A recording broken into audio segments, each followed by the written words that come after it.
யார் இவரு இவ்ளோ பெரிய சிலை இருக்கு?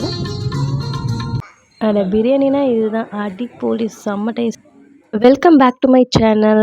ரொம்ப நாள் ஒரு 6 மந்த்துக்கு மேலேயே இருக்கும். நான் இந்த மாரி லாங் வீடியோலாம் போட்டு, இப்போ வந்து சரி போடலாம்னு சொல்லிட்டு, நாங்க வெக்கேஷனுக்கு வந்து பெங்களூர் போயிருந்தோம். ஒரு 3 டேஸ் வந்து ஸ்டே பண்ற மாரி.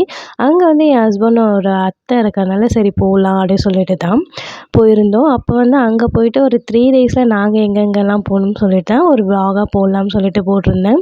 இது வந்து பார்ட் 1, பார்ட் 2 வந்து நெக்ஸ்ட் விளாகா இருக்கு. என்னதான் வந்து நம்ம வந்து ட்ராவல்ல நெறைய வெரைட்டி இருந்தாலும், இந்த கார் ட்ராவல் பண்ணும்போது ரொம்ப என்ஜாய்மெண்ட் இருக்கும். நெனைச்ச நேரத்துல நெனைச்ச இடத்துல எடுத்துட்டு போகலாம்னு சொல்லிட்டு, கார் ஓட்டும்போது ஸ்டார்ட்டிங்கில தான் வந்து ரொம்ப எனர்ஜியா இருந்தது. அதுக்கப்புறம் போக போக ரொம்ப போர் அடிச்சுது. நானும் வந்து பாட்டு போட்டு பாடுறது, அந்தாக்ஷரி எல்லாமே பாடிட்டு வந்து ஒரு கட்டத்தில போர் ஆகி பசங்க எல்லாருமே தூங்கிட்டாங்க.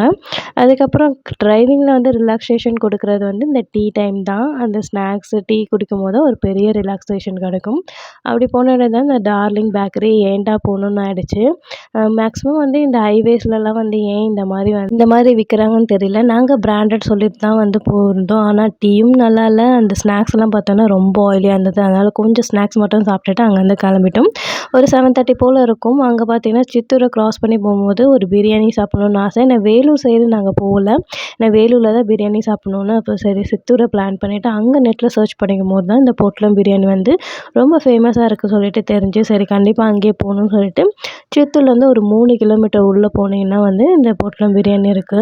ஆனா டேஸ்ட் வைஸ் சொல்லணும்னா வேற லெவல்ல இருந்தது. என்ன சொல்றது? ஒரு மாரி தெகட்டவும் இல்ல, எதுவுமே பண்ணல. ரொம்ப சூப்பரா இருந்தது.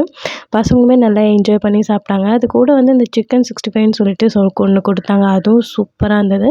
இந்த தையலில வந்து பாரம்பரியமா குடுத்தனால அது ஒரு தனி ஃபீலா இருந்தது. கண்டிப்பா நீங்களும் சித்தூர் போனீங்கன்னா, இந்த பிரியாணி ட்ரை பண்ணி பாருங்க. இதோட பிராண்ட் வந்து நெறைய இடத்துல இருக்கு சொல்லிட்டு நான் கேள்விப்பட்டேன். அதுக்கப்புறம் அங்கேருந்து கிளம்பிட்டோம். கிளம்பிட்டு ஒரு 11:30 போல தான் வந்து அத்தையோட வீட்டுக்கு வந்து ரீச் பண்ணியிருந்தோம். போற வழியில பார்த்தீங்கன்னா, இவரோட சிலை வந்து பார்த்தீங்கன்னா வந்து ரொம்ப பெருசா இருந்தது. பசங்கலாம் யாருன்னு சொல்லி கேட்டிருந்தாங்க. எங்களுக்குமே தெரியல. இது ஆந்திரா கிராஸ் பண்ண இருந்தது. மேபி வந்து ரிட்டர்ன் வரும்போது இவரோட ஃபேஸ் தெரியும் பகல்ல வரும்போது. அப்ப யாருன்னு சொல்லிட்டு சொல்றேன். அதுவரைக்கும் நீங்க நெக்ஸ்ட் வீடியோக்காக வெயிட் பண்ணி பாருங்க. அவ்வளோதான் இந்த விலாகோட எண்டுக்கு வந்துட்டோம். ஹோப் இந்த விலாகும் உங்களுக்கு பிடிச்சிருக்கும்னு நினைக்கிறேன். பிடிச்சிருந்தா என்னோட சேனலை மறக்காம சப்ஸ்கிரைப் பண்ணிக்கோங்க. நெக்ஸ்ட் வீடியோல பார்க்கலாம். பாய்.